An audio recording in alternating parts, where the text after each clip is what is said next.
根源重塑发型蛋白，3天持久弹韧量。本节目由潘婷胜肽泡蛋洗护冠名播出，启富 HMO 全球前沿 HMO 科技衔接母源自护理。本节目由启富 HMO 赞助播出。浪漫自有归途，天猫陪你奔赴。本节目由你的心动好物推荐官天猫赞助播出。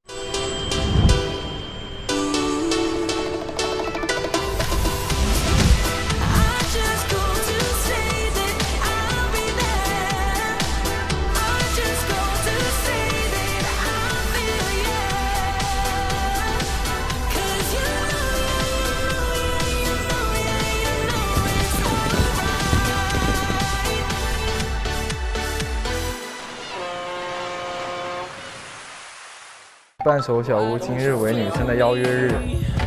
哇，这个好磕我这一瞬间就是让我很心动。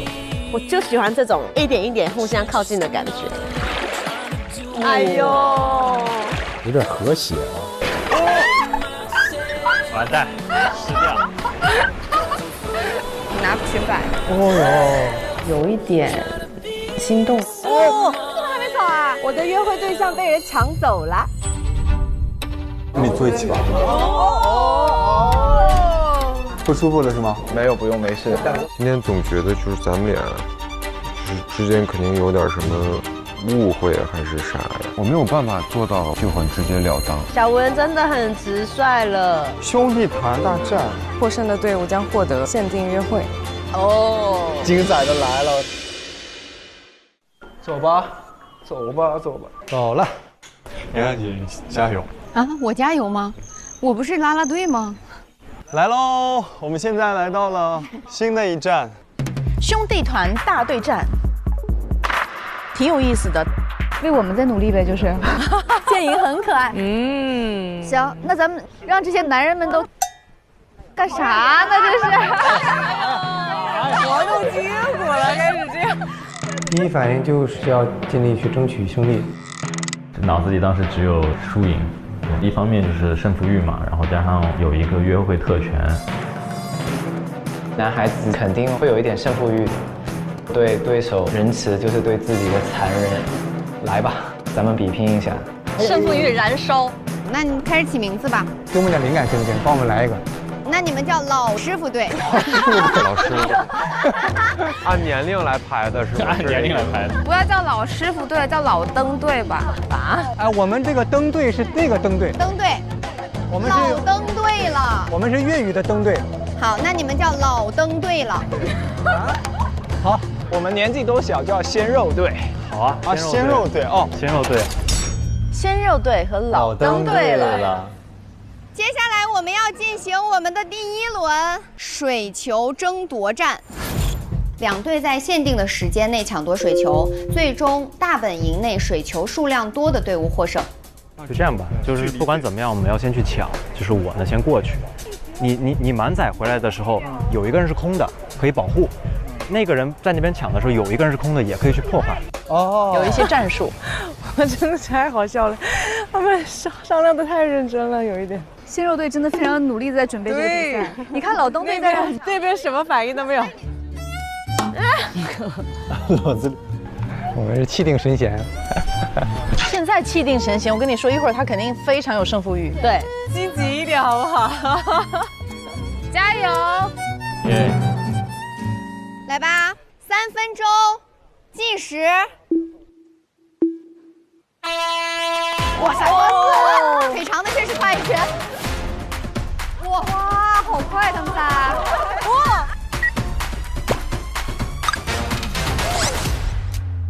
我去破坏他们，你就管运我们的短平快，就是我走远程。OK，我呢？你就直接一边抱一边破坏，或者一边运，就你看情况随机应变。还是有一些策略。啊！哇，好快他们仨！还要抢哎！好家呀，原来是。干嘛呢？你去他们那边。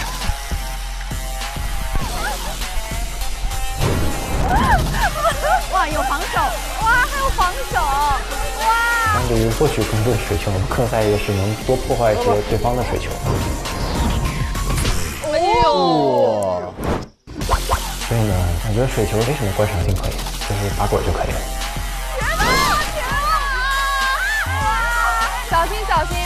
哇，卡卡的第一个反应是小心，而不是你要赢。选对了。哎呀 ，UFC 橄榄球，完了还有摔跤。我的妈呀！天哪，太平了，给我们卷起来了。不是哥几个，咱们赢不是目的，你得帅，你知道吗？你干嘛来了，哥几个？那边还有俩。啊，抓碎了！哇，八爪鱼一样全捏碎。小心啊！卓然挺猛的。第一次看到卓然燃起来，哎，卓然平常都是很佛系的。小平不要打起来！哇！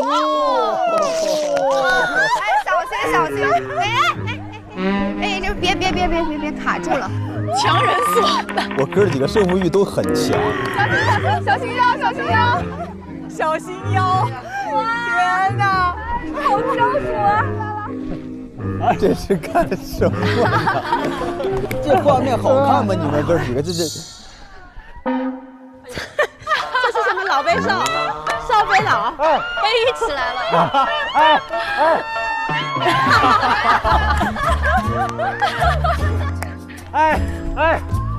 可我背起来那一瞬间，我觉得坏了。我有这么轻吗？他能把我直接背起来？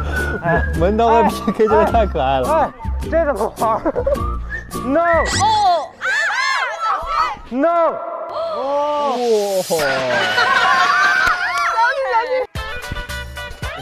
裤子全湿了。哎，累了，碰摔碰了。哎，会碎的。啊，全碎了。没有一颗，大家都没有一颗，都别活，乱来了，大乱斗。他们的原则就是一个都别活。不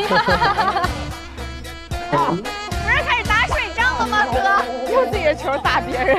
杀敌1000，自损1500。累了。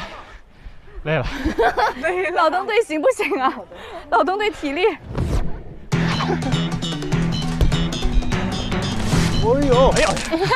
不要过度对抗，我觉得不要过度对抗，好吧？大家还是玩球。对，体力都没了，他们这样一轮下来。现在时间过去1分半。其实老墩队是有很赢的希望的，可是中间突然间变成了水球大战了。对。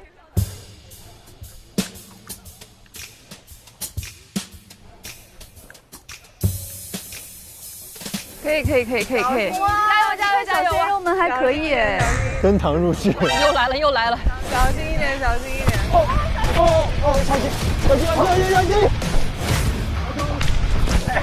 小心一点！我的妈呀！这都别活了，这都直接不讲武德。天哪！赢真的这么重要吗？哇！等会儿。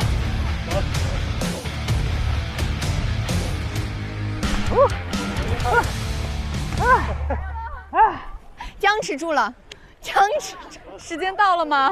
现在还有1分钟，快结束吧，太难看了，他们哥几个。我估计现在女生的心动值应该都降到0了。跑了一个，完了，直接阵亡。完了，快去！大哥，控制一下。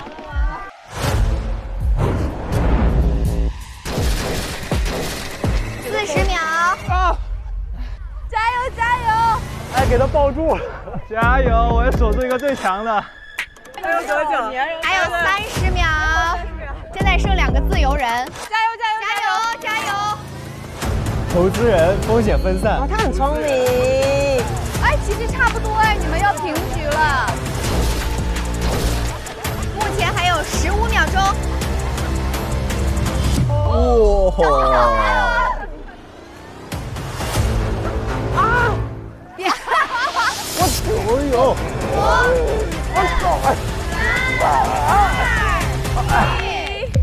哇，好精彩！厉害！我们这边老东队了，拥有7颗球，我们的鲜肉队有1颗紫色的。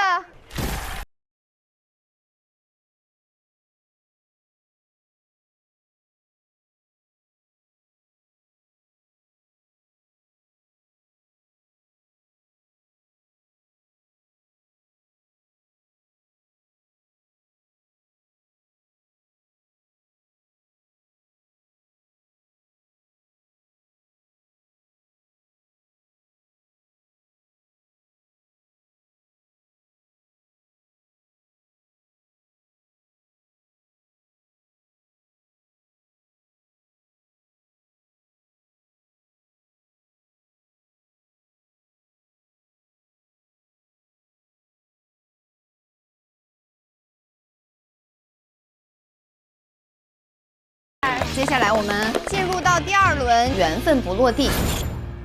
男女组队，2人一起颠球，1分钟内颠球次数更多的获胜。就过来，就是你手。不是你，跟你说，就是我们不要把打太高，你们手不要握那么紧，松一点，然后面积大一点，打太高，面积大一点，6，然后就是弹的时候轻轻弹，不要用力弹高球。他们俩终于牵手了，不要频率快一些，频率快就到轻轻点。首先，我们一定要一方去扶着另外一个，就是主导，另一方跟随，肢体要紧密一点，就不要害怕自己接触。他们俩没在害怕啦，这力度一定不要太大。哇哦，对，单手抓住。那来吧，这组先派1位。我先来了。文涛，请问在场的两边的女生，谁愿意帮助他？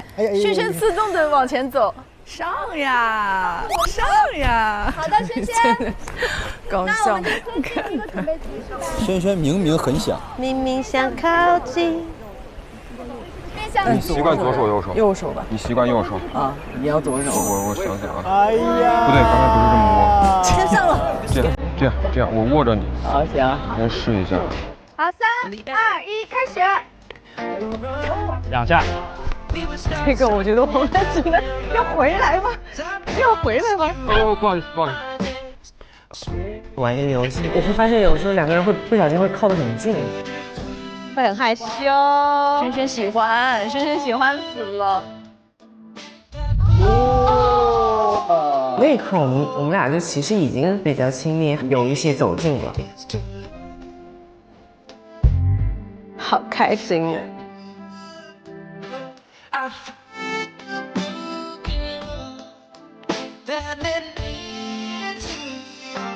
！26、27、28、29、30、31。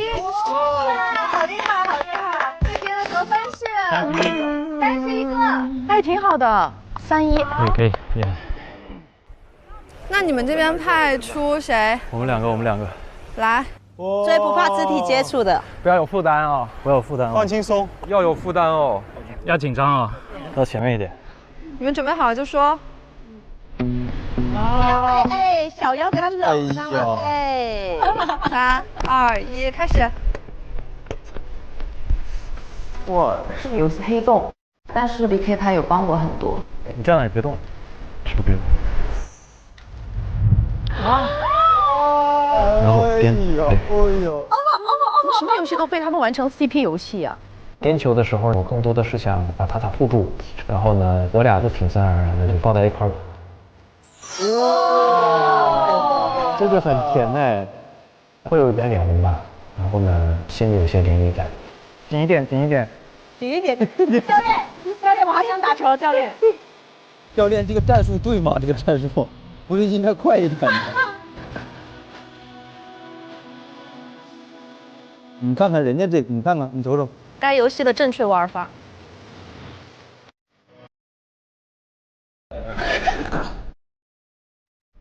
4、3、2、1，时间到。3、4，尽力了，很棒。好厉害哦，34。那我们继续这边出战。来，谁跟谁呢？卓然和谁？我不行，我受伤了，我动不了这个 ，sorry。还是轩轩要再来一次。来吧，来，都行。朝这边是吧？我因为轩轩是第1轮先上了，我觉得他有了一些这个经验，所以我就觉得跟他可能在一起，我们第2局会稳一些。只想赢了。时间到。52。哇，太酷了！卓然尽力了。大哥上。我用右手行吗？垫球，我跟周若琳一队，他的建议就是我不要太控制，由他去控制就好了。你不要用力，你不要发力。但是没关系，我会拉你的时候，你不要反高矮的，你就尽量接球，你的左手准备接球，如果往你那边偏的话，我就这样接球，手拍，手接球。开始。7、8、9、10、11、12、13、15、16、16、17、18。主要是周若琳在控制这个位置嘛，所以我要感受她的方向。另外就是周若琳太高了，我必须得跳，然后去找到那个球的平衡。3、是我，太牛了！好，结束了！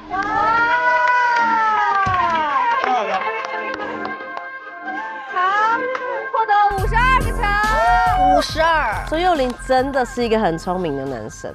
那我们这边开始出战了啊！谁愿意帮助李正同学？我跟他一起。好。那你要哪只手？我都可以，你来主导，所以。机会主动站出来，其实我很自然的去跟他有一些肢体度，因为我需要为我的队伍带来胜利。然后哥儿几个现在只有对胜利的渴望，只有对游戏的渴望。哎呦！哇！你不要太重，你不要太重，厉害！快！磕到了！一个个踢开始磕别人已经。3加5，加6！结束。这边的得分是36个。最后是我们的新人，谁来跟新人助攻一下？我觉得你要不试一下，你跟我试一下，我跟你说，帮我一下。可以啊。哦，他不是说第2位是慧慧吗？因为首先我觉得我和慧慧就是有一些磁场接触下来，我会觉得她让我还蛮想多了解了解。哦，我这后面他们都找到技巧了。55、152、53、54。啊，好棒，好厉害呀！那个手都没有，那个拉在握在手掌上，两个人都没牵手。太想赢了，太想赢了。找到了游戏的 bug。84、85、86、87、88、89。好上100了。气死！才可以这样。100可以了，就这样。强哎！你真的是太强了吧！太棒了！太厉害了，我都没想到。抱一下！总数第1名的是鲜肉队。厉害！这是恋综吗？这个是啊，游戏的输赢没有那么重要，哥哥们，咱们得帅。爱情这场游戏咱们得赢呀！这干什么呢？这是。不是，但他们赢了才可以约会。哦，是吧？不赢约不了会。接下来我们要进行第3轮臂力大战。男生两手握毛巾，率先将对方拉起离地的获胜。登对，这么厉害，还没开始加油就结束了。小文先是被背起来，现在又被拉起来，爷们要脸。男生里边我是体重最轻的一个，所以我玩这个游戏是没有什么优势，就有可能他们俩玩这个游戏会比我有优势。哎呦我的天！全军覆没，我们3个覆盖的个子太高了。哦，对，拉回来。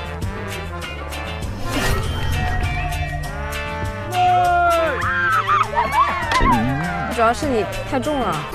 这回又中了。没事，让2追3。让2追3，少让点吧。哇拔河。走。赢了。追。没关系。这么离谱吗？结了。太狠了！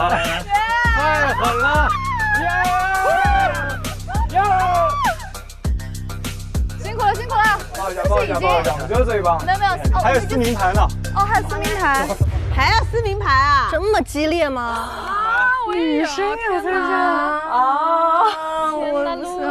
我觉得这个我不想撕女生。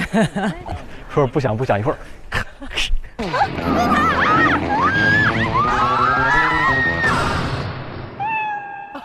都是这样的。啊，我不想。比赛共分为2轮，第1轮，男生保护女生名牌，女生名牌被撕干净的队伍失败。哦。怎么撕一般都做货用。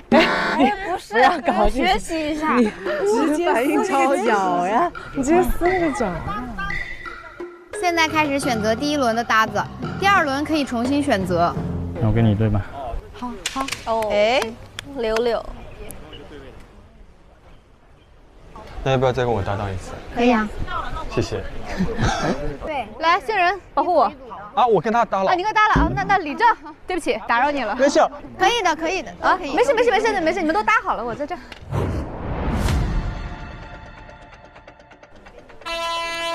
哦，只撕女生。哎，这啥？直接躺平了？直接躺下。你这样抱牢一点。走了。你们站后面，你站后面。哎，幼龄那个站我后边去。不是，大哥。小心！保护我！你在那干嘛？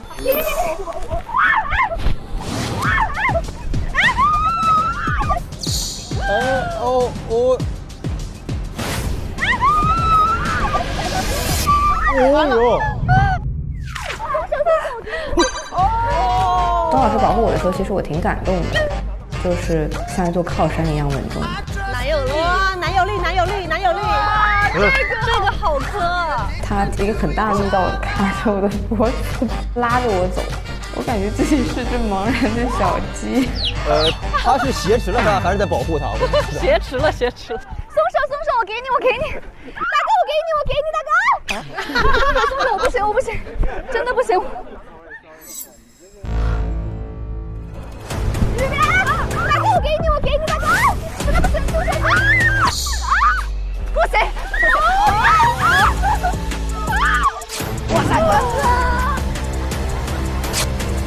哦 ，sorry， 还有人吗？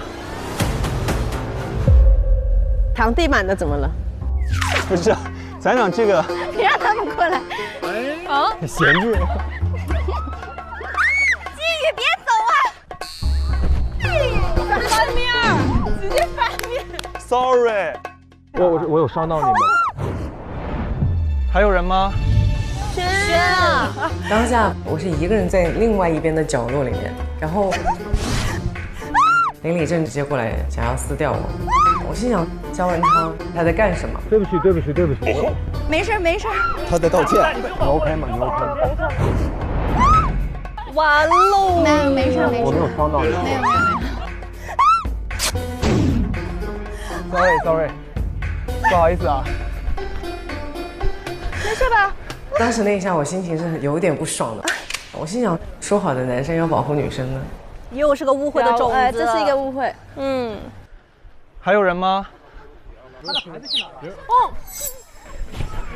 到后面，这边，卓然，卓然、丹琪，这挺帅啊。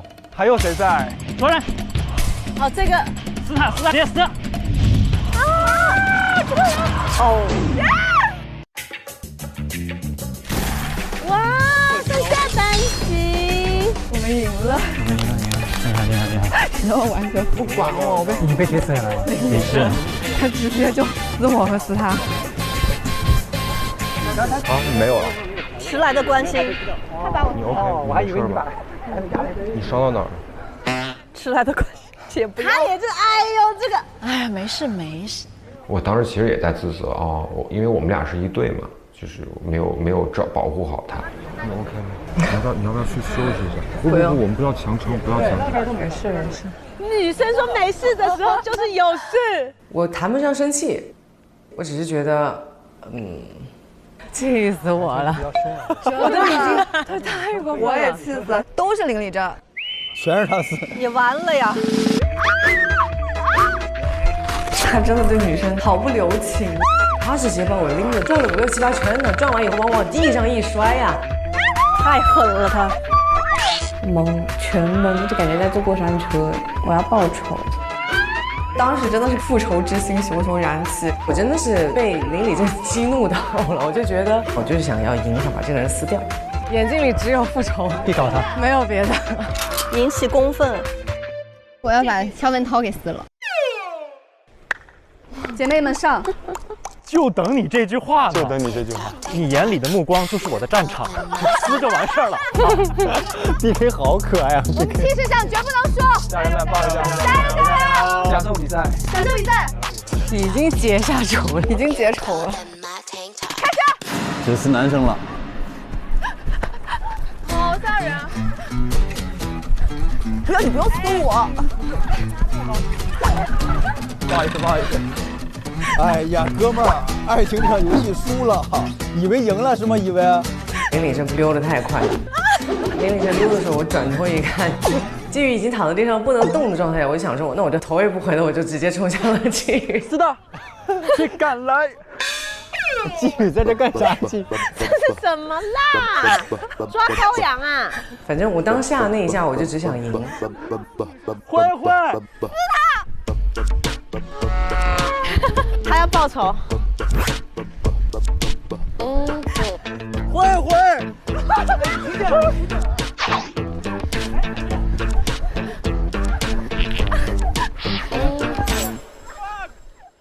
哎，那要干嘛？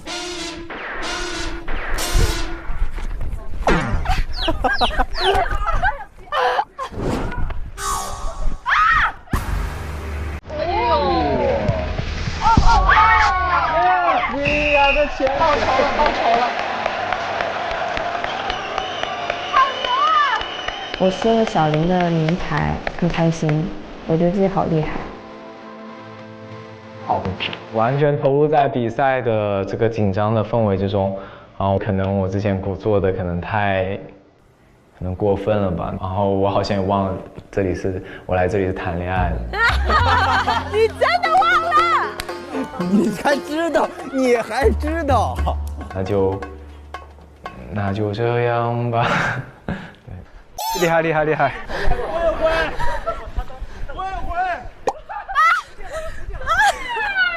他还在地上。灰灰。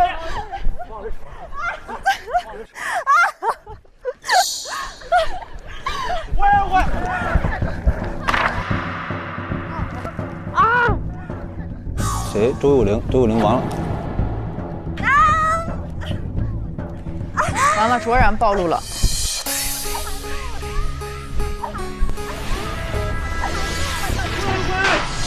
哦，好吓人！哦，哎，小心小心小心！小心小心小心！哦。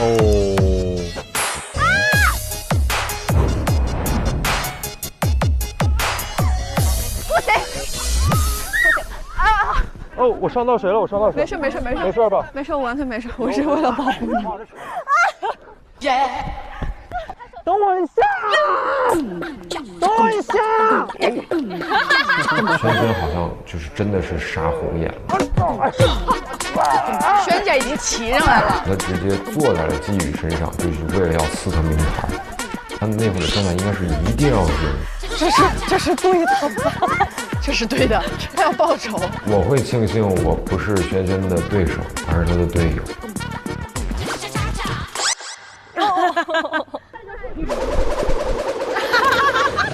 这也厉害的。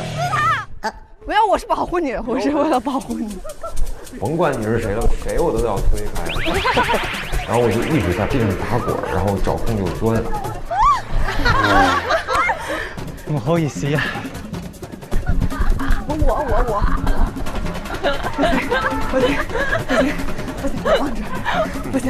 不行，宝宝，不行。没空，轩只想。等一下，我手，等一下，你动就行了。等一下，我手你都扣下去了，等我一下。季宇已经在求生的呼叫。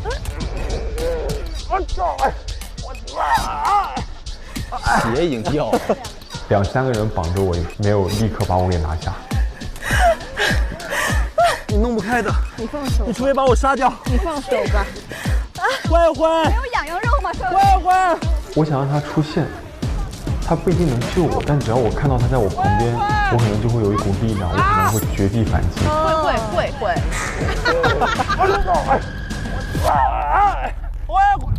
你把刘抱起来！哇塞！太激烈了！灰灰！我的妈呀！好无助的名牌。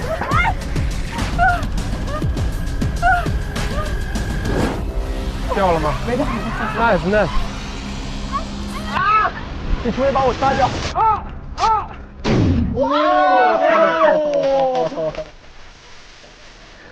哟，真厉害。很棒。哎，鞋呢？我抱了，是我遮头。你给我震飞了！我多亏了溜溜，我没溜溜我就没了。厉害厉害厉害！哎，厉害厉害厉害！把鞋穿上，我刚被锁住了。还好吗？很棒很棒。我听到了，但是我过不来。没事。我慧慧的性格好好啊，马上解释，去解释。好累啊！好累啊！我不行了。你终于飞起来了。我想知道这一轮过后，大家还能对彼此心动吗？还能心动吗？我觉得心悸指数比较高。好累啊！我贼饿，我跟没吃一样。我也是。你们太猛了，太牛了，太牛了！虽然年纪大了，但是老骥伏枥啊！老骥伏枥。开饭了，开饭啦！我买了冰淇淋，烤鸭也到了。我点了潮汕牛肉，我点了那个顺德鱼生，这个巨好吃，太美味了，各种菜系。太想吃烤鸭了，我最喜欢吃的就是烤鸭，鸭架巨香，闻着就很香。所以这个鱼生直接蘸进去了。什么？烟花放炮了。走，看一下，去看一下。哇哦！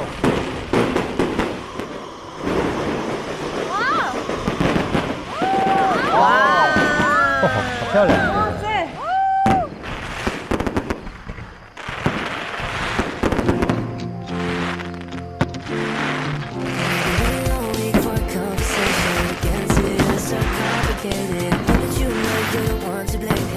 昨天跟周玉玲我们在海边的时候，也看见了别人在办婚礼。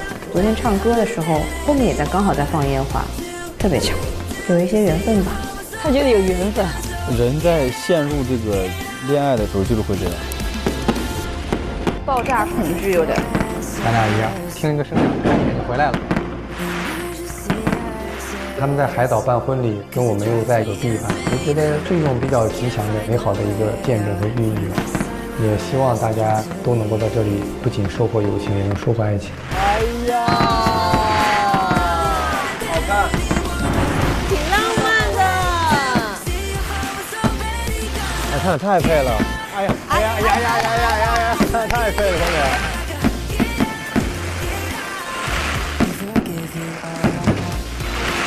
哇，新婚快乐！新婚快乐！快乐！新婚快乐！啊！来，新婚快乐！氛围好好。人齐了，先来一杯。来吧。干了。干了。对，杨洋老师，你确定你主持的是少儿频道吗？我感觉这个不像。我是少儿。你是少儿吗？来，给大家表演一个节目。不是你要哄我吗？哇，你好会呀！天哪！想被宠了，想被宠了。好开心啊！今天，我觉得不打不相识。今天董老师向我冲过来的时候，我以为哥斯拉来了。没想太可爱了。哥斯拉。不是男生要保护女生吗？怎么没有人呢？私人去了。他在那儿假模假式的，我保护你，然后保护人走了。我想撕大哥，结果大哥啪一个压身，我根本。当时过来，我看都不看他一眼。大总发言。我又这么说，毫无杀伤力可言。哦。嚯！发朋友圈了是吧？就开始发朋友圈了。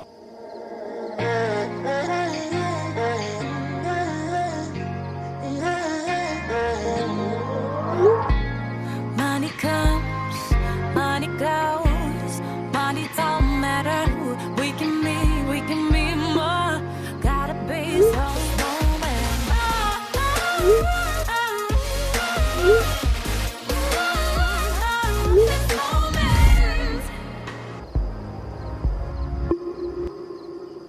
们先说说这个刚刚比较激烈的运动会，真是绝了，看的是此起彼伏。你们什么场景下就是完全胜负欲爆棚？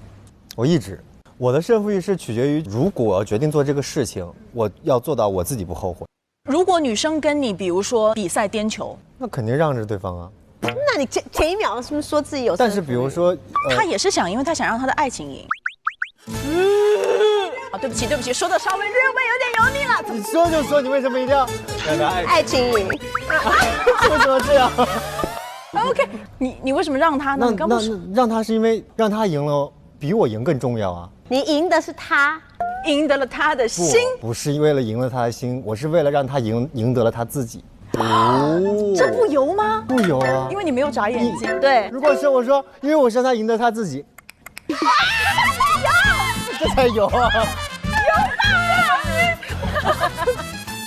其实胜负欲并不是你时时刻刻胜负欲的，其实人都是在自己在乎的东西上会有胜负欲，你的胜负欲还跟你自己判断自己能不能胜出的地方的能力紧密相关，很少有人会在我完全赢不了的场合里面一定要去斗，所以我觉得有的时候胜负欲它是有非常积极的一面的，就你会去非常清楚的知道，我可能在这方面觉得自己可以去斗一斗，这个地方是我在乎的。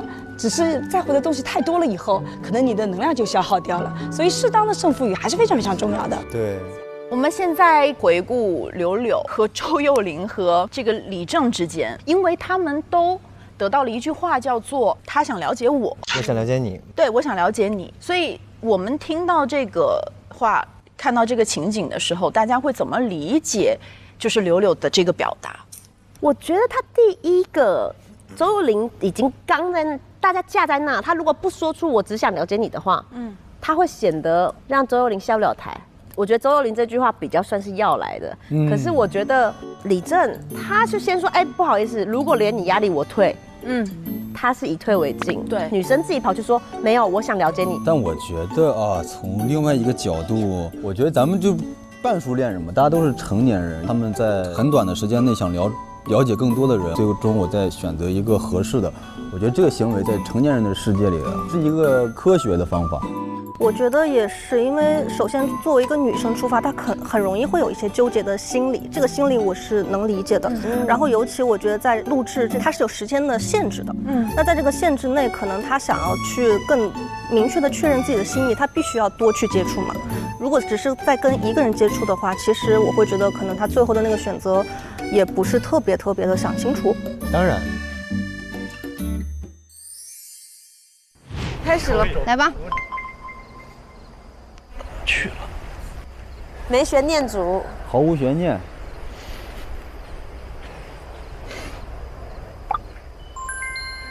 我看的是他的朋友圈，我没想到他会发这张照片。哎呀，可爱呀！我们相处的时候一个比较搞怪的照片吧，大脑袋瓜子。笑鼠，就是他在大家一开始相处的时候，其实不管表情管理啊，还是说行为举止啊，其实都比较拘谨。对，但是我在你面前不一样。甚至说一起出去的前几次都挺紧张的。现在突然发了一个就是很搞怪的朋友圈，我觉得心里可能就放下了一些防备。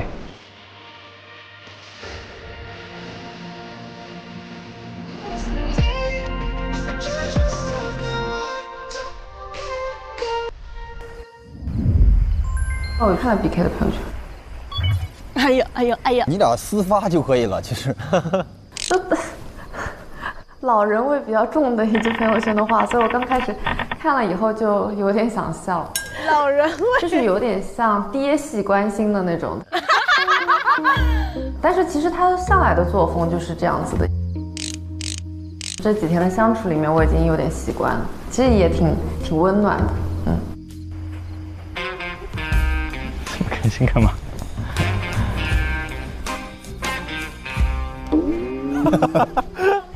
我来。柳柳，慧慧，你肯定柳柳。柳柳，柳柳，我第一天在机场见到柳柳，说实话，我觉得那时候是心动值的阈值是最高的时候，但可能我们其实更适合做朋友啊，因为我能感觉到别人对我没意思嘛。昨天柳林过完生日之后，我们要坐在游泳池边拍照，我们坐这边吧，我给他留了位置。要不我坐？我不知道谁提议的，忽然玩游戏了。可以啊，你坐过去，你可以。你坐过来，坐过来。哦。如果没意思，是能感觉到没意思的。他很敏感。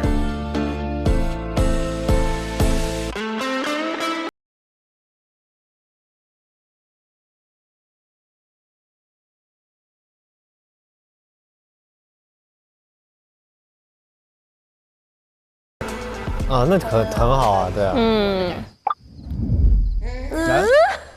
啊！点错了，手滑了，手滑了。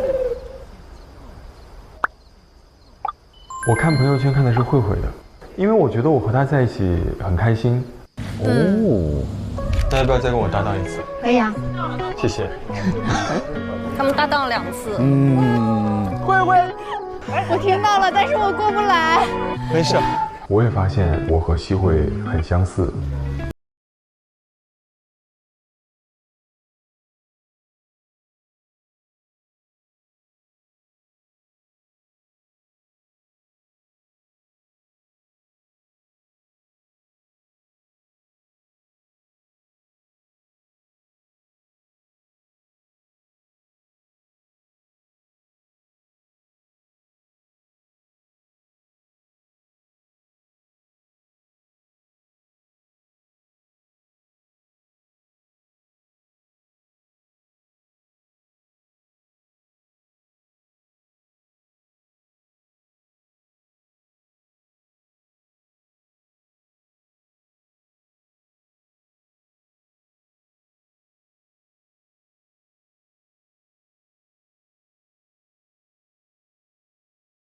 是放轻松，我觉得不是给我的，我不知道，我拿不准。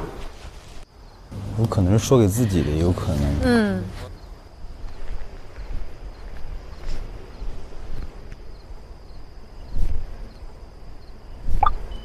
我看了肖文涛的朋友圈。哦。他的朋友圈不是发给我的，因为我们2个今天没有接触，我们2个只有打照面的寒暄。但是他的内容是今天很开心，你心情好点了吗？那应该和我没关系。他今天的开心也和我没关系。他说的心情好坏也不是我。文涛到现在大部分都是发给轩轩的。对。我朋友圈发给了肖文涛，我希望不要给他压力，所以也放轻松。哦，轻松。我一脸困惑。你这是什么表情啊？朋友们都把这个心里话写脸上是吗？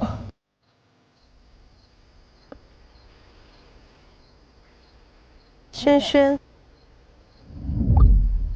我晚上看到肖文涛的朋友圈，他发的是今天运动会玩得很开心，你心情好点了吗？前一天晚上在泳池旁边跟他聊天，我就很像那刺猬啊，满身是刺。哦，他也是知道的，他也知道。你看，就是知道啊，就是闹一下，闹一下。对，在我内心不明确的时候，我会想用这种方式把这个人推远，这样至少能保护自己。但是他没走，他还在那硬陪我陪到4点半，快5点。纵使他对我很无语，还是很认真的在向我表达。看到这个，我还是挺开心的。他感觉这种方式被宠溺到了，绝对是偏爱了。我朋友圈发给的还是轩轩，我感受到了他昨天的状态不是特别好，所以我就想说他今天的状态就是在我们玩完这个游戏之后有没有稍好一些。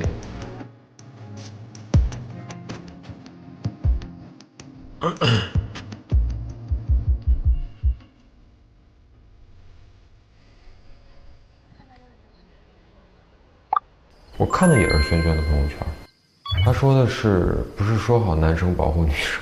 你看看，撒娇娇，这就是撒娇娇啊！人呢？我其实当时想笑，但我一直在忍。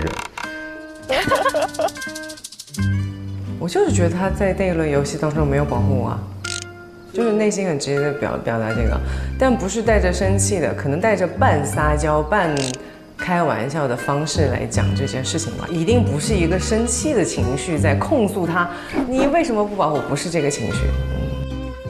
我当时其实也在自责哦，就是没有保护好他。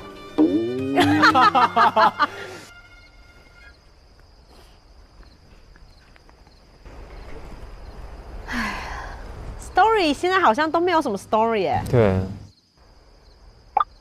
看了董老师的朋友圈，看他的是因为我觉得今天我确实互动上可能只跟董老师还是相对比较多吧，所以看别人的也没什么太大意义。特别好笑，因为他的朋友圈分了2节，我是先看到了烟花易冷，然后他隔了很长才有个谢谢给我预留的牛肉，前面很文艺，后面又很生活。今天的朋友圈是发给了建莹，因为那个建莹点了潮汕牛肉嘛，然后我当时没回来吃，还帮我预留了一些。突然快，潮汕牛肉太受欢迎，就剩2块了，给你留着呢，来快。谢谢。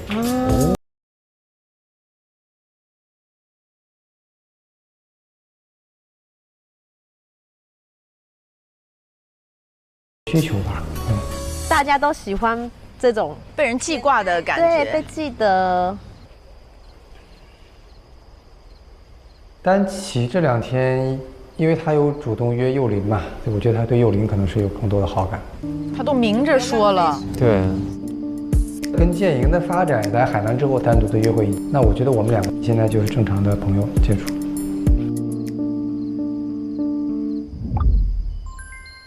我看了建莹的朋友圈。哦，他看建莹。互看。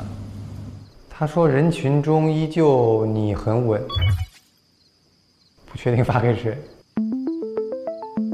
因为没有特别明显的指向，我觉得。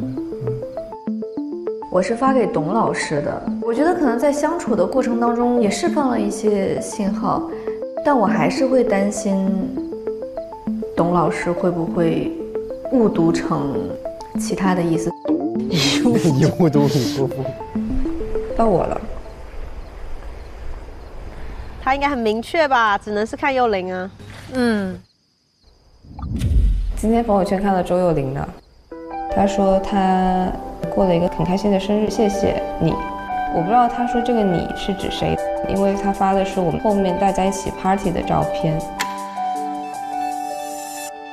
我的朋友圈也是发给幼琳的。目前我跟幼琳，我们只是在一起相处很愉快而已。我觉得2个人相处之中，我更看重的是我自己在这段感情中我自己的感受。他很明确我自己的感受，我的感受。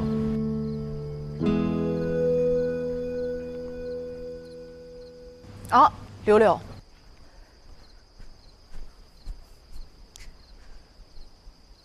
我好紧张啊！我也是，每一次到他就很紧张。我觉得他看李正，我觉得他看幼琳。悬念来了，看的是幼琳的哦。看他发的照片就很可爱，是我们所有人的在他生日的那个自拍，然后我当时也在搞怪。他的内容是谢谢你们，谢谢你。其实我也有想说那个你说的是谁，我当时也在想了一下，也许可能说的是我吧。谢谢大家，谢谢你，因为他有特别给他一个礼物啊。谢谢你的话就是对柳柳说的，因为他昨天就是单独给我送礼物嘛，这个送给你，谢谢，就是那礼物我都挺喜欢的，所以就是表达对他的感谢。我懂你吧，霸总，我懂你的吧。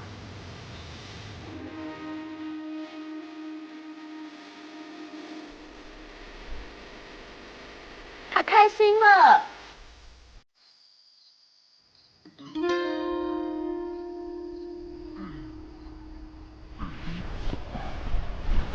肯定是柳柳，毫不犹豫。肯定是柳柳，毫不犹豫。丹琪的话，昨天单独约会，特别是唱歌那一段吧，我觉得还是有加分的。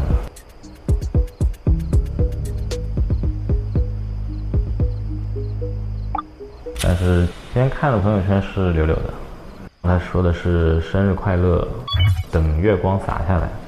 生日快乐肯定是我嘛，对吧？很明确。等月光洒下来，有点没看懂，但不会像以前那样觉得不是发给我的啊。就是这2天，我觉得柳柳对我的回应还是比较有针对性的，就是。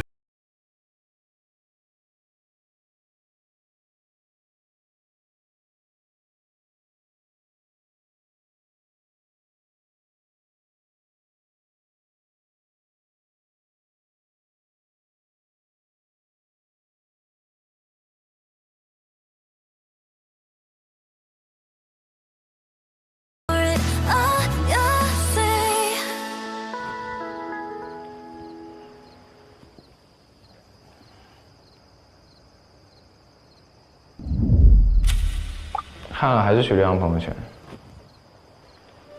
他发生日快乐，月光洒在什么地上？幽灵啊，只有幽灵过生日啊。淡淡的哀伤，淡淡就是有一点失落吧，就是对，会有一点失落。唉，如果说我之前过节的行为会给他造成压力，让我知道这对他来说并没有什么。我没有觉得你前些天的那些主动让我有负担，然后我很欣赏你的直球，然后加上我也主动去说我会把握好自己的节奏，并且得到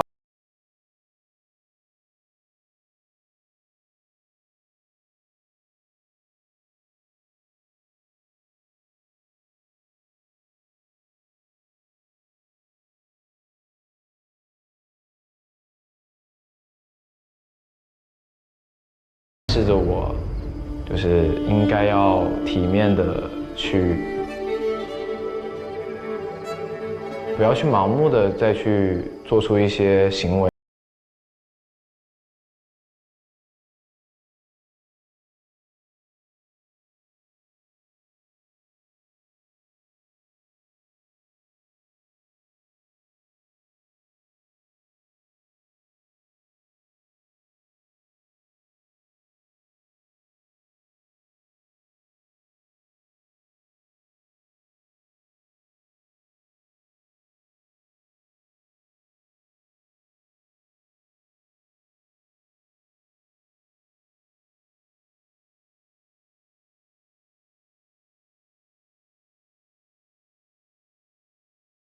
好感的人吗？我感觉到我自己在努力让自己去对董老师有一丝上头的感觉，但是你不觉得我在努力这事儿就已经很不对了吗？对，这种东西不需要努力。我跟董老师待在一起，我们2个的喜好啊，包括生活方式啊，就是很能聊得上。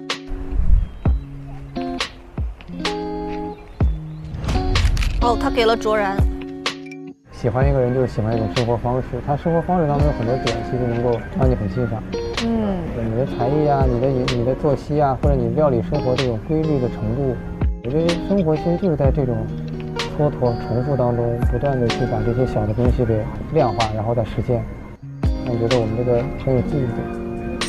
我觉得也是。董老师说话好理科生哦，就是量化。但是我至今没有找到跟董老师特别心动的那个时刻。我觉得我在爱情里面可能永远都是需要一些激情、一些孩子气、一些很热烈的东西，那可能才是爱情。我觉得爱真的是要让人超出自我的很多东西，是一种新的成长。我也不知道我能不能做到，但我现在有点有这个意识了。就怕认识不到。我觉得人只要认识到了，就会逐渐去接近你想要到达的那个境界。知行合一嘛。对，慢慢来。是。先知后行，一点一点来。他们俩就没有火花。但是有点难以想象他是我男朋友，就是心动的浓度值还没有达到很高。那你要问自己，你还有没有第2个好感度的人？就除了他以外。可能文涛，他好明确哦。那我建议你今天晚上就约文涛夜聊一下吧。但我确实感觉最近文涛没有很愿意，我不知道从什么时候开始突然就变得不对劲了，就突然变得很冷淡，是为什么？我做错了什么吗？我干了啥？你只是来的晚。来的晚。再看看，因为你不觉得每天的变数都挺大的？好像是这样。而且你每天通过不同的游戏，你对一个人也会改观。他开始教学了。我觉得就要聊当下，就要聊对小屋里面你这几天的感觉，相处起来你觉得我是一个什么样子的人啊？怎么样？哎，把这一套今天晚上先学会，先用在文涛身上。哟，三哥，你怎么一个人在这儿呢？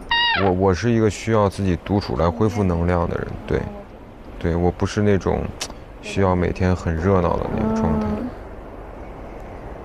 唉，突然觉得时间还真是挺快的，其实都一半了哎，我感觉我怎么还这么茫然呢？没有接话。是的。那你呢？这都10几天了，你什么感觉？什么感觉？你会比较明确吗？还是比较茫然？相对明确。轩轩。哦，回答的好，他好直接。比如说 ，OK， 如果有下次约会，我肯定一定是邀请轩轩。肯定一定是邀请。轩轩看到可开心了。对于感情这种东西，就是它只能是顺着来。对。还是看感觉的。我是完全是跟着感觉去走 ，OK 就 OK， 不 OK 我一点都不会去后悔。他是很坦诚、很直接的说出已经有确定的心意了，所以我就能 get 到，哦，那可能一直以来是我会错意了。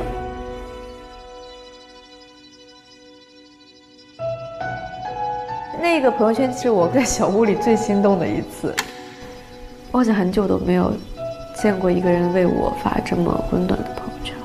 回想一下你过得咋样，感觉其实应该是写一个他今天没有一起度过时光的人。那我也想骑马，我也回来。行，咱改天去骑。那就一切都很解释得通了。就他心里其实一直想的是轩轩，他对我也没有任何的暧昧或者是边界不清的状态。你冷不冷？喝热水？哦，不用，谢谢。我去拿点肉肉。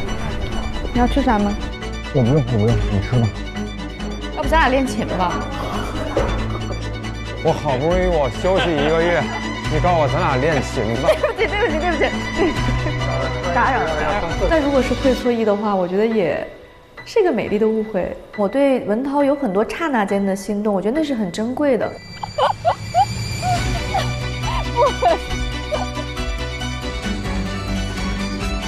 但是他距离真正发展成爱情，我觉得可能还是有一定的距离。哦，他突然清醒了。展开说说吧你。这没有啥可展开的。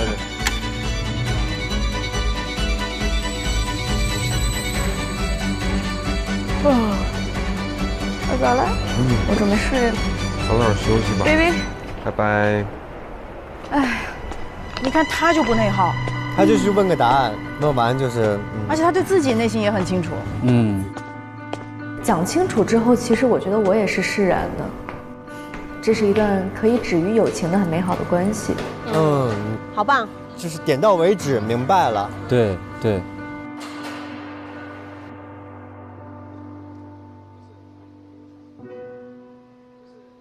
我打算去找文涛聊一下。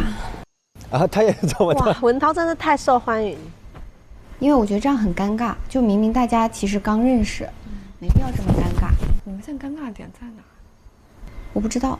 可能是我的拧巴吧，就是我最起码要知道他会不会喜欢我这种类型的。我觉得不要把人觉得，感觉太主动了。2个老师的课是不一样的。对，一个主动去明确，一个是你太主动了，不要太主动。那我应该怎么办？我不喜欢这么拧巴，我能明显感觉到他和轩轩是有互动的。所以我需要去主动找他，找一个确定性。这总比瞎琢磨瞎想好。对，我打算去聊一下。下去社交去了。你去社交吧。你看不同的内耗的处理方式。文涛聊一下。好。文涛好忙哦。哎呦，我的腿呀，今天好累呀。因为昨天吗？哦，我觉得因为昨天。就是我首先要跟你说的一点就是，我不是说跟你表达很多东西，我是要给你压力或者怎么样，但是我需要去消除自己的一些不确定性，就是这一点上可能我自己也比较自私，就是可能因为我太内耗了，然后我想先问你一个，就是我今天看朋友圈的时候，今天很开心，你心情好点了没？所以你发这个的点是什么？很直给了。因为我其实，不能算在你没来之前，甚至在 story 之前了吧。就是我接触的更多的是轩轩，和他相处的，我会感觉相对来说比较舒服，所以。所以我也没有去接触其他人，所以我朋友圈几乎就相当于我们俩就是有时候对个话。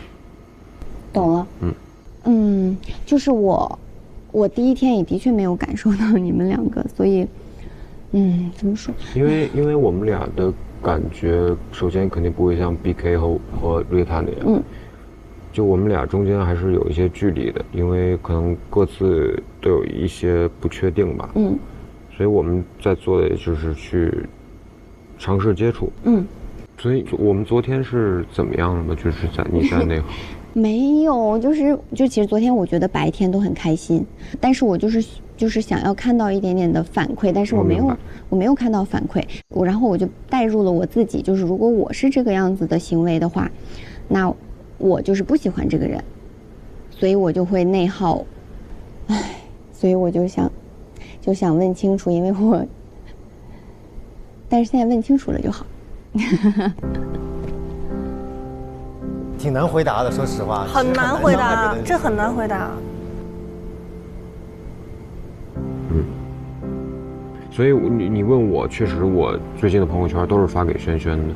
因为首先别人我没有去怎么过多了解，我跟其他异性就是真的大家很好的朋友。然后呢，我也是在跟轩轩我们一点一点去慢慢去接触，所以就我俩的朋友圈相当于我俩在对话一样，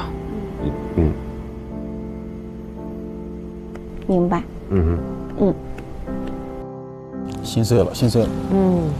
我明确的去了解到了他对于轩轩那种类型，更感兴趣，或者说他们一直有在接触的话，那 OK， 我也不想让我自己继续内耗下去，所以我就坦然接受，并且就是我也希望他们好。OK， 没问题。没问题了，老师。不要叫我老师，我特别不喜欢别人叫我老师，我直接给我叫大了20岁。慧不属于内耗那一类型啊。对，我也觉得他完全没有内耗，他很清醒。对，建莹和慧分别找了小文聊天儿。我们先说说这个建莹吧，在这一集意识到了那是一个美丽的误会。我很喜欢他最后说，就算是个误会，也是个美丽的误会，挺好的，给他自己也带来了一些他对于爱情观的一些印证。对，心动不是假的，就是你还是心动，你还是开心到了，只是搞错了，但是还是开心的。对，那份心意还是很美的。对，文涛非常明确的给出了回复，就是我的心意在轩轩那边，但是如果那两个女生不来问的话，文涛也很难去主动开口跟你说我喜欢轩轩啊。对，就是你不来问，我也很难跟你去说这个事儿。对，广志提了一个非常有意思的话题，就我们很希望对方很坚定的站你，可是呢，如果有别人来向你示好，其实你会发现，你作为一个体面的人，你其实不太能够直接跟对方说我对你没意思，因为别人也没有向你表达。就有的时候我们不能去拒绝别人，但你能做的是跟你身边的人告诉对方说我有人了。对，所以你不能直接去拒绝，但是你可以做的是告诉对方我现在有确定的身边的人。对。其实刚刚建莹在短片当中的一个讨论，我觉得还挺有意思的。大家怎么理解 Story 说的这种在这个年纪的心动珍贵的感受？我觉得会变得更难，门槛更高了。对，因为你经历的事情多了，你的阅历也多了，感情经历可能也会相对来说丰富了之后，你的那个线会很高，也会竖起一个防火墙。所以那个时候的心动，在我看来，可能它会显得更珍贵。我认为心动它不会随着年龄的增长而逐渐递减。心动其实是无关年龄的，但是心动之后要付出的行动，反而会随着年龄增加而逐步的变重，而逐步的要去思考，我要不要为我这个心动去买单。所谓的心动，从生理角度来讲，叫多巴胺的分泌，而多巴胺它的逻辑叫期望原则。一方面年龄大了，很可能你的期望会非常的高。光刚刚讲的说心动跟年龄没关，是因为很多人一直保持着对他人的好奇心，所以他一直把这个期望值放在了不是更高，而是更多元。这个时候你会发现他就会保护好自己的这些所谓的心动的要素。半熟恋人特别好看的一点就是，因为他很成熟，所以呢他能及时止损。所以我觉得建莹给我们展示了一个对生活充满了好奇心、相信美好，所以会有心动，但又从心动到行动，怎么去很好的处理的一个范本。很多时候，如果你觉得自作多情，你一定要告诉自己啊，说明我还蛮相信美好的，我是有情人，对，我是值得的，你应该是喜欢我的呀。有情人才会自作多情，无情人就不会自作多情。对。Hello， 你有看到柳柳吗？柳柳刚刚去那儿了。去那儿了？那个洗衣房里，你看一下。哦，这还有洗衣房啊。幼龄的这种积极就真的是很棒。就是因为你赢了游戏嘛，然后有个邀约特权，然后想去问一下明天去哪里玩。感觉精彩的故事要发生了。柳柳刚刚在这吗？应该在屋里吧。哎，不行，我得去找一下柳柳。哇，跑起来了都。柳柳，疯狂找柳柳。柳柳，有看到柳柳吗？你还在找柳柳？大哥，你要不然登个寻人启事吧。重金求柳，找了半小时了。他就在门口，我刚看见他。一个人？一个人？对，你快去。得先问清楚是一个人吗？一个人那我就放心。哎，你怎么在这儿？在干嘛？我在这里吃零食呢。在这里吃零食？为什么在这吃零食啊？心里很乱，自己吃个零食吧。好吧，那我在里面等你。拜拜。Hello。李正。啊？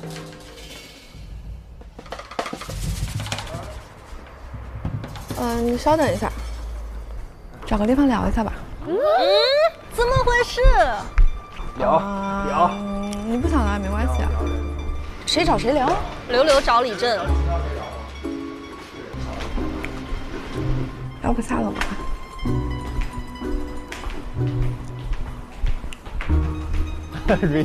Rita 太可爱了。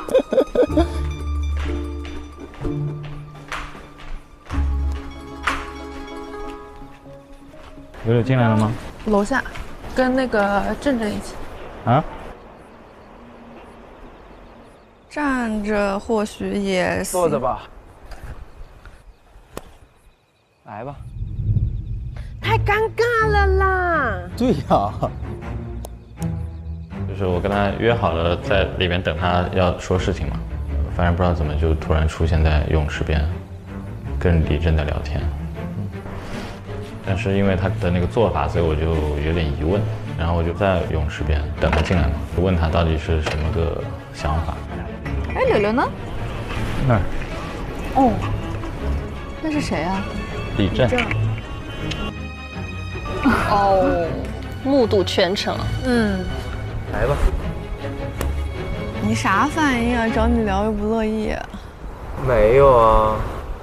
没有，就是我明天想发起一个 mini date。不是吧？哦。然后想邀请你。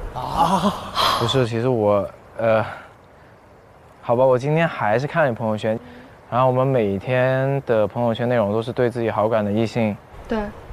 发起一些东西。如果说之前我没有读懂你的朋友圈的话，我觉得不算什么，但是今天我是读懂你朋友圈，因为我觉得，不管是身体一些本能反应，还是一些心理的状态，你可能都会偏向幼龄。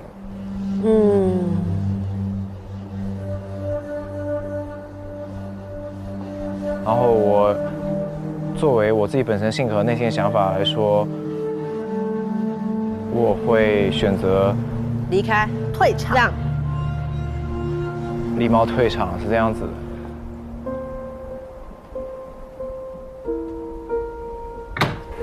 怎么样？今天一般。看的谁？新人柳柳，唉，他发的大哥，那就挺明显的。我不知道是不是我的做法太过直接，让他怎么样？我觉得不是。我在想，是不是我们不太同频，就是连就是不太懂对方在意的点，所以我觉得我每次都听不懂他讲话，他给我总是一种模棱两可的感觉。然后今晚我是彻底明白了啊，没关系，祝福。这会儿男生心里应该很乱吧？对。然后我也说，你不需要觉得你在伤害我任何东西，因为我觉得我完全不需要被怜悯，因为我觉得这是我最唾弃的东西。真的，真的。我觉得感情中没有什么好伤害的，可能说我因为之前什么小小赌气说啊你怎么没有选我，其实这些都是屁话。对，我觉得你要去做你自己，你要去追求你内心所坚定的东西，这才是可是我想打断的是，我不明白为什么这个算怜悯。你的心意其实已经很明显，我觉得你不用说照顾我的感受，我觉得你不需要。我觉得你要去勇敢的去追求你所认定的或坚定的东西。我对你现在完全不是说怜悯，想要照顾你的感受，我也很直白的说，我就是想了解你啊。我觉得我两边沟通都遇到一些问题，可能有一些是我觉得沟通有些错位，然后让我会有一些退缩，就是我觉得能聊到一起很重要，然后我不知道为什么就是老是聊不到一起，然后有一些是我觉得就是接触时间太短，我想要再去深入了解一下，然后我不认为说我们集体大家在一起玩的时间是在互相接触的，所以我才会我需要明天发起一个 mini date， 我不明白为什么在你看来是。其实我可能真的理解错了吧。然后我觉得就是可能看到比如说同时在场的时候，我可能就会想说避开，我就先不要跟每个人都互动，显得我在端水，我不想给别人错误的信号。我想要去主动做一些事情吧，就不管是了解你还是了解幼龄也好，我可以很直白的说，我觉得就是好感顺位这个东西，我也想明白了。我们这个时间没事，这个好感顺位我完全不在意。接触就是少，我也觉得不想说，就是凭借一些好感或者是怎么样，然后去做一些鲁莽的事情，这个绝对是我不想要的。我还是想说去了解，然后如果能够说清楚的话，对大家都好，不管是有结果还是没结果。那如果是说我误解了你，我就首先向你说声抱歉。没事，就是我，但是你先说。但是还想说，我在感情里面的话，我还是比较喜欢1v1的关系，但是因为我觉得，我本身每个人都是带有主观去思考或者去看待一些事情的嘛。因为我觉得我就是这么直接，我没有办法拖着耗着，然后也希望不管怎么样，不管我们有没有机会进行一个，就是说好的约会或者是好的相处中，我们都好好体验这个过程。哇，他很大方哎，他很好，但是至少要从了解开始，而不是说我们每天所有人在一起约会，然后可能通过约会所有人的一些那种小小的，比如说啊你站我旁边也好，或者你不站我旁边也好，这种细小的这些细微的东西去猜，我觉得太累了，我不想这样。对，这就是我想表达的。明白，我所谓简洁一概就是说，不要被大环境的一些表象所影响，然后其实是可能说你对我现在其实也是想要去了解和接触的。那我明白你的想法了，挺好的。还是感谢你让我明白你内心的想法，因为我觉得就是很难得，真的很难得。像你这样的女生也很难得，对你很棒。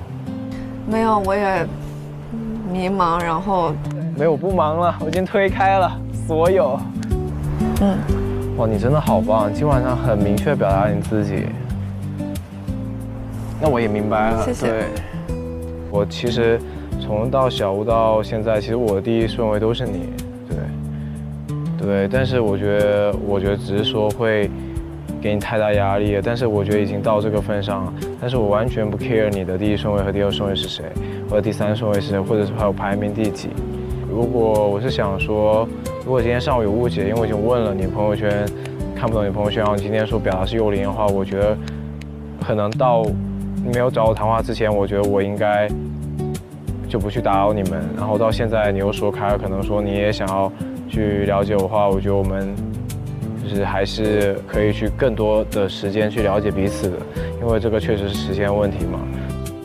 我觉得现在心里挺好，反正就好好相处吧，因为我们还有时间。对，如果有机会的话，我也会主动去邀请你做一些你喜欢做的事情，或者是我们有一些新的体验的话，对。走吧。我看幼玲刚才在找我，我应该会问一下她。哦，幼玲啊，李正，你们过来一起玩啊！我要拿点东西过来吃。走啊，你不是要找我吗？求你，求你，求你给个面子。他先找我之后，然后主动去找幼玲，不知道岳阳到底在想什么，就让我觉得好感度真的瞬间下来了很多。关键的聊天来了啊！没事。咋了？又有话不说？没有呀。你先。我说什么？你不是在找我吗？啊，那你们聊什么呢？你看他们俩的聊天磁场完全不一样，状态完全不一样。聊了一下，我想想怎么说呢？怎么说啊？就是确实，他会因为我的这种纠结，或者是说发的一些东西，然后他会内耗自己，就会觉得给我造成了很大的压力，然后有负担之类的，所以我就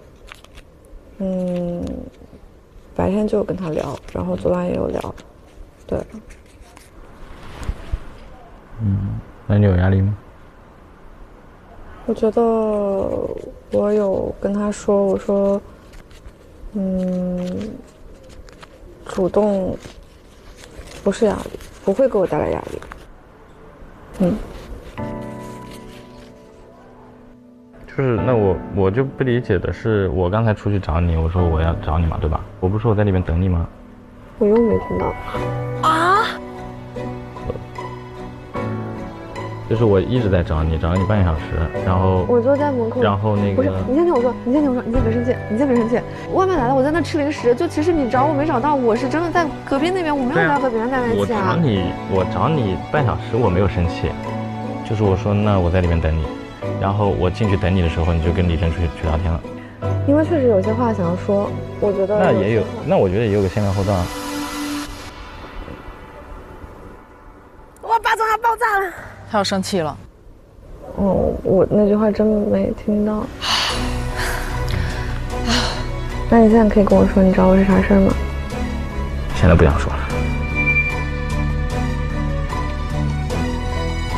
那我觉得就是现在的话，我比较想听你的想法。我从刚才你说的，就是你跟李真聊天内容，我听不出什么。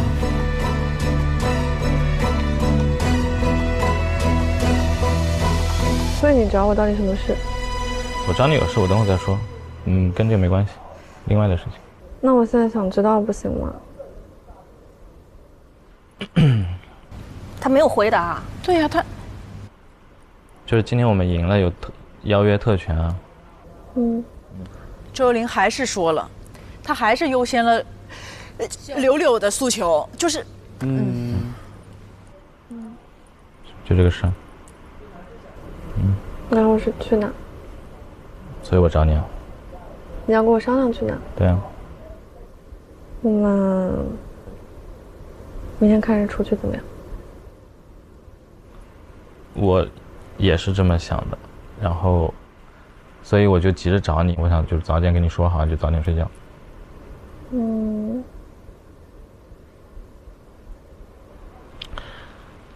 就是那，所以就是比如说你刚刚跟李正聊的，表达的意思是什么呢？是他对你有好感的意思吗？我觉得幼龄这个情况还是需要问清楚的。就简单一点。我不聊别人吧，就我聊我自己吧。好，那我就聊你啊，就是那你怎么回答呢？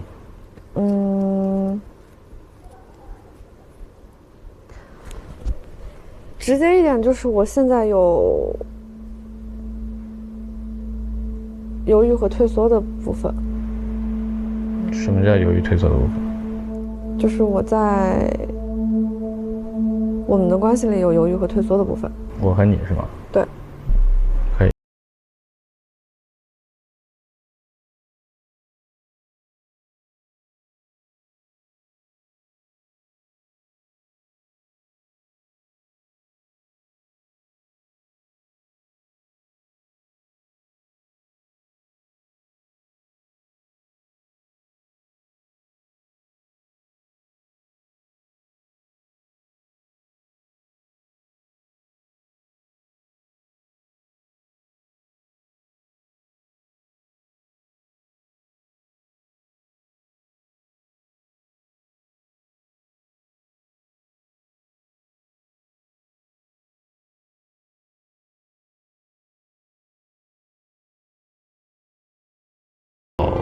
希望这个关系清晰一点的，得到答案就是还在端水。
就这样吧。可是我话都没有说完哎。算了。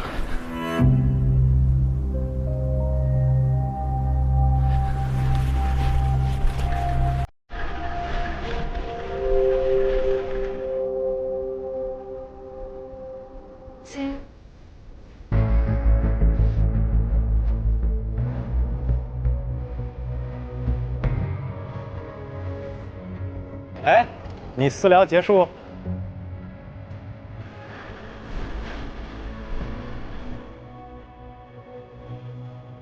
这个私聊对他来说太伤了。幼龄是一个人吗？还有母亲？是一个人。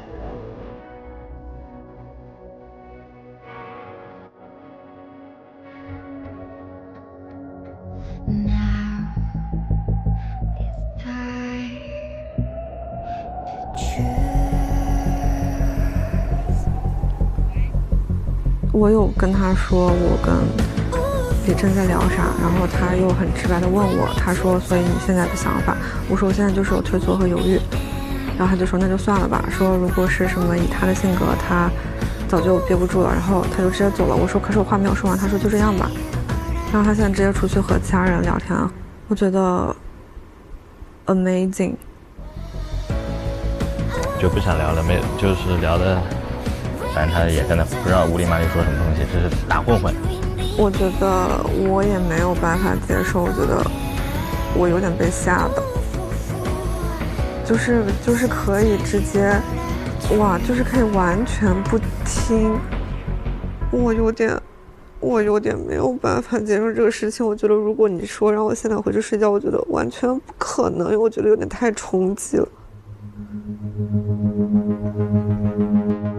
我的感受难道不重要吗？我现在心急的点就是，我觉得我的感受，不管是没有被我自己提出来还是怎么样，我觉得没有得到解决。我觉得仅凭着一些好感，但是有问题在，就是有一些沟通的问题在，我觉得是没有办法继续往下走的。所以我说我心急，我有退缩和犹豫，这个不是很正常的事情吗？如果要我直白一点、诚实一点讲的话，我觉得有什么问题呢？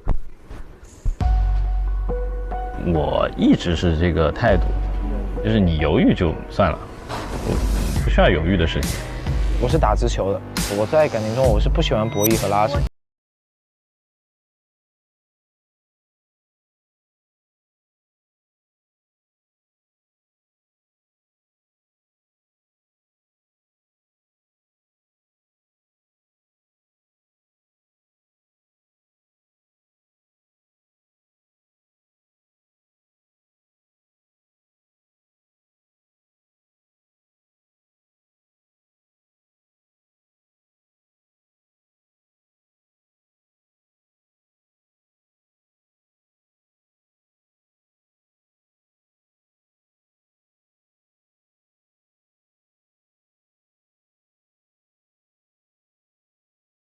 但是你现在已经第10天了，然后你还在犹豫，就是你不够喜欢呗。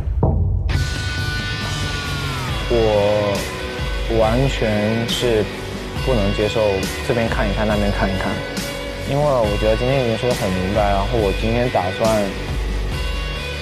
体面退场。我意识到这点，我就想说，那我就快点确认我的心意，因为我觉得我对幼林确实是有好感的，然后跟他在一起也会比较开心，就是感觉是日久生情，慢慢的那种。但是这2天我发现跟他沟通好难，就是我跟他直白的说、隐晦的说，好像都得不到什么回应，他跟我想的沟通方式不太一样，他的反应让我很有压力，然后我就会动摇。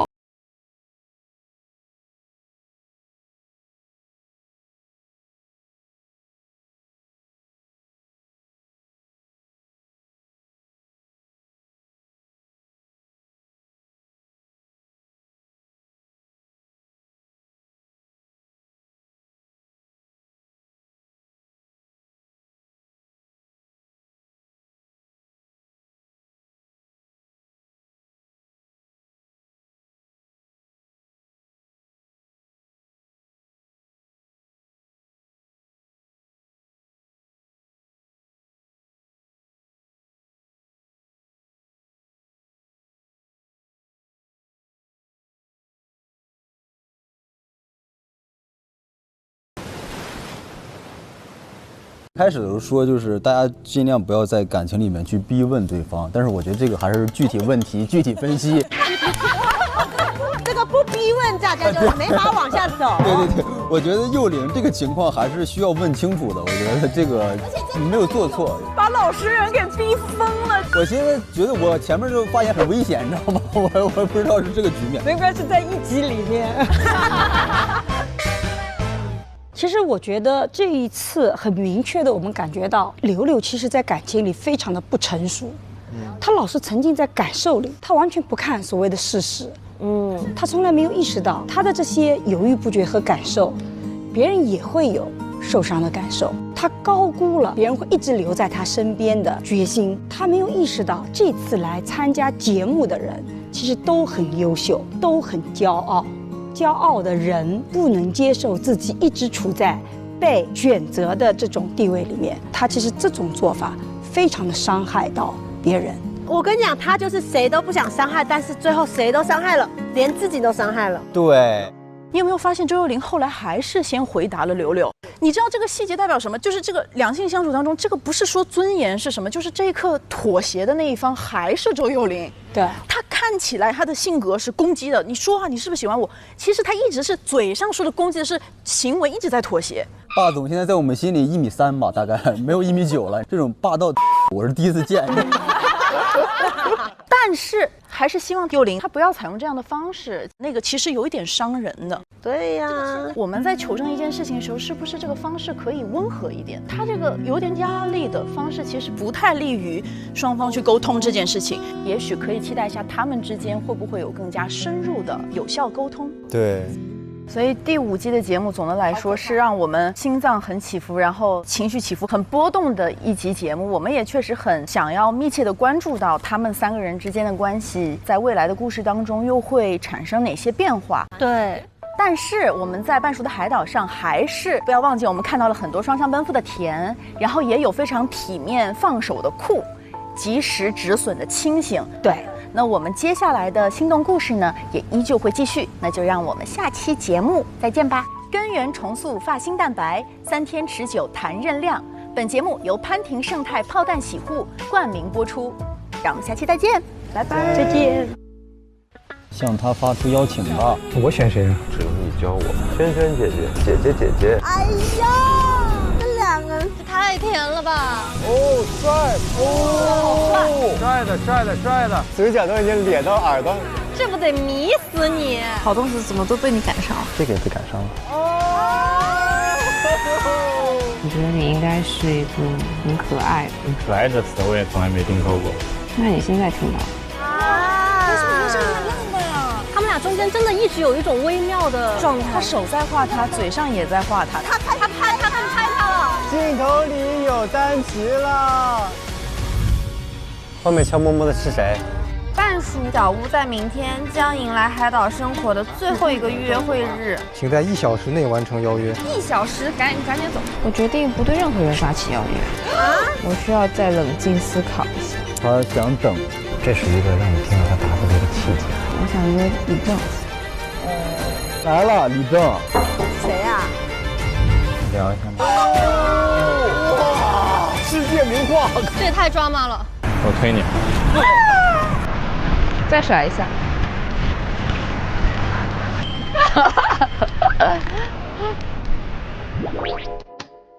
汉堡也吃啊？你点的我都吃。我点的是什么？你那里有什么是不吃的？都吃。那你知道每次你在我这的排名是什么吗？我觉得应该是第1吧。你一直是第1。紧一点。守株待兔。这里有一只棋在蓄势待发。那萱萱可以把这礁石直接抬起来。脸在这 emo 上了。你当时什么感受？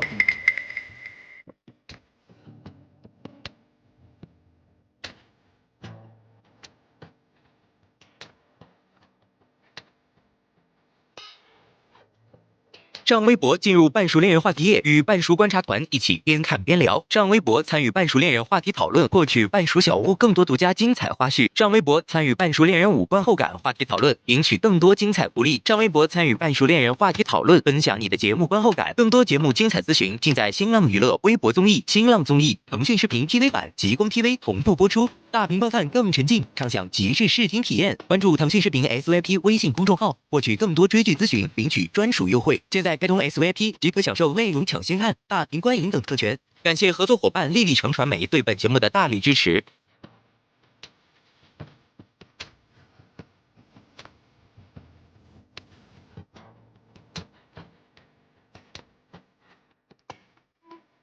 6月1日起 ，SVIP 每周1、周2中午12点更新 ，VIP 次日12点更新，抢先看1周。每周3、12点 ，SVIP 提前看超前彩蛋。